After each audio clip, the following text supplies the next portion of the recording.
Your biggest health risk doesn't come from belly fat. It doesn't come from your body shape or from anything you can see. It goes much deeper than that because what counts most is what's on the inside. And today we're going to separate belly fat from visceral fat and talk about a surprising result that might encourage you. Healthy isn't just what you do, it's who you become. I'm Dr. Vickie, and this is Healthy Looks Great on You, a lifestyle medicine podcast to help you reclaim your energy, your focus, and your well-being. Life tested, doctor approved. According to polls, more than half of Americans are trying to lose weight, and with good reason, because nearly half of Americans are overweight. And the success rate of losing weight is about 20%, and the long-term success rate is dismally low. Well, that's not encouraging, but stay tuned because there is some good news. But first, let's go to mini medical school and learn the difference between belly fat and visceral fat. Look, nobody is fatless. Fatless? I don't think that's a word. But if you imagine a person being fatless, you would think it looked very unhealthy, frail, and malnourished. We're supposed to have some padding. That padding is called subcutaneous fat. Cutaneous means skin, and sub means under. You know, like a submarine is under the water.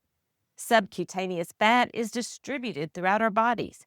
For men, it tends to be in the chest and abdomen, and for women who are pear-shaped, it's in the hips, thighs, and buttocks. Apple-shaped women have more belly fat, and once menopause hits, belly fat struggles can be uphill for all women. The loss of estrogen doesn't necessarily make you gain weight, but it sure does change where it lands. How much subcutaneous fat is normal? Well, that depends on your age, sex, and athleticism. But generally speaking, for men, it's 14 to 21%, and for women, 21 to 31%. This padding or cushion under the skin is soft and pinchable, and it gives them cute nicknames like muffin top, spare tire, pot belly, or love handles. And this type of fat gives you some insulation, padding, and protection. And it stores a little energy, and it can plump up your face so you don't look excessively wrinkled.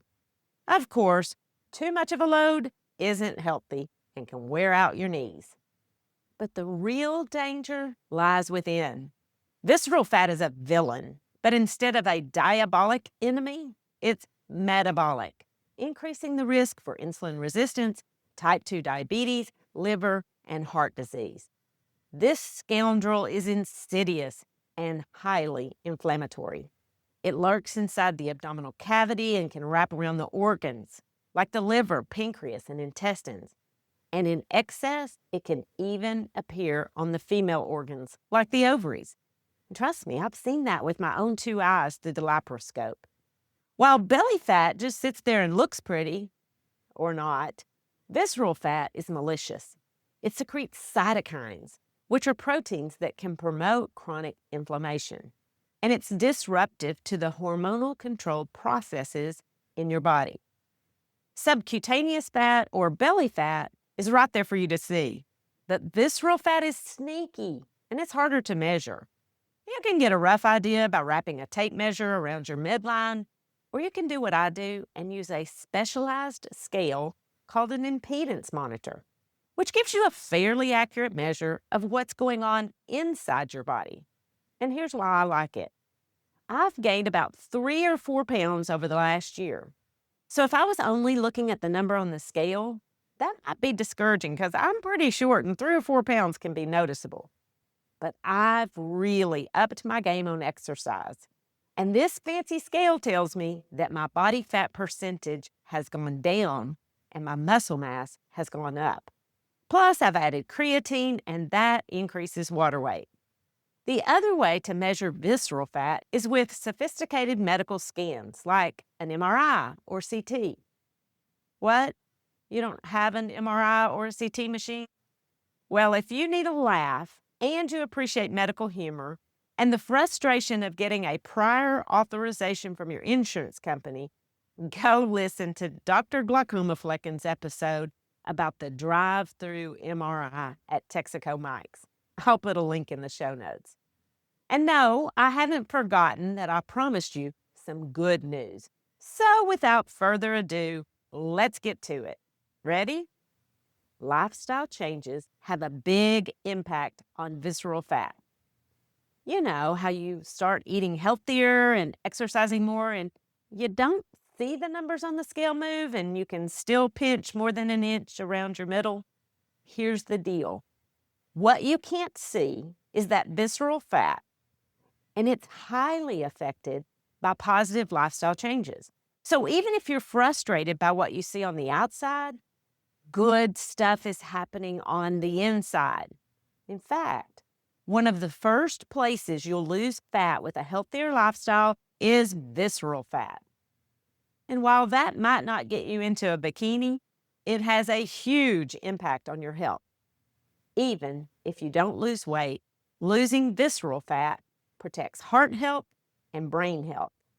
And that's the good news, but it gets even better. For every 10% reduction in visceral fat, there is a 28% decreased risk of developing type 2 diabetes in the next 10 years. And that's according to research by Dr. Irish Shah, a professor of nutrition at Harvard, and that study was just released in June of 2026.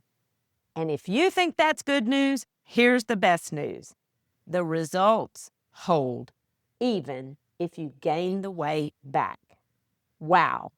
On top of that, people who had less visceral fat had better brain volume and brain function over a 16-year period of time. Check out the Central study to see the data for yourself. The benefits of lifestyle changes on your health simply cannot be overstated. Now, we aren't talking about fat reduction with GLP-1 agonist. And if you're taking a GLP-1 agonist, it is equally important for you to embrace a healthy lifestyle. You need exercise, at least 30 minutes of moderate to high intensity exercise on most days. And don't get tripped up by thinking you have to live some kind of unrealistic, perfect, everyday lifestyle. Just try to move the needle away from sedentary sitting and taking the elevator and parking at the nearest spot and driving when you could be walking. And eat more fruits and vegetables and whole grains and healthy fats, which are found in nuts, seeds, and avocados, instead of chips and French fries and ice cream. And if you know me at all, you've probably heard me emphasize fiber. So let me say it louder for the people in the back. Most people living in the United States are not protein deficient. They're fiber deficient. And fiber is so critical for a healthy gut microbiome. And remember, the gut microbiome pulls all the levers for your metabolic health, including appetite and insulin. And yeah, I've seen those protein Doritos. Don't let that fool you. But don't think it's all over when you do eat junk. Instead of calling it failure, call it real life. And don't stop and start over. Just embrace the journey and celebrate anytime you choose real food over packaged food. And listen, I eat packaged food. I eat fat-laden, over-salted, sugar-added food at restaurants too. And you know what? I do it in good company. Social connections are an important part of a healthy lifestyle too. It's all about making better choices though. Think balance, not perfection. And don't forget to manage stress. Stress is part of life. But when it's allowed to dominate your life, it increases cortisol levels. And that just lets fat get a foothold. And you also need to get your Z's because poor sleep and chronic stress are as bad for your health as protein Doritos. So if you get a chance to drive by Texaco Mike's MRI machine and yikes, you've got excess visceral fat, then it should be encouraging to know that just losing 10% of it pays off in the long run. And if you don't have any access to an MRI, you might try stepping on an impedance scale to see where you stand. If you're beginning to understand how foundational gut health is for your overall health, and you'd like to work with me on healthy habits to optimize your health, you have just a few days left to join the Healthy Looks Great on You Lab. We kicked off this quarter focusing on gut health. And the doors opened on July 1st, but I'm leaving the doors open for you to grab your spot until Monday, July 6th. After that, you'll have to wait until October to join. In the last quarter of the year, we'll focus on sleep. And if you want to learn more, go to healthylooksgreatonyou.com/the-lab/. Because healthy looks great on you on the outside, and healthy looks great on you on the inside too. The information contained in this podcast is for educational purposes only and is not considered to be a substitute for medical advice. You should continue to follow up with your physician or healthcare provider and take medication as prescribed. Though the information in this podcast is evidence-based, new research may develop and recommendations may change.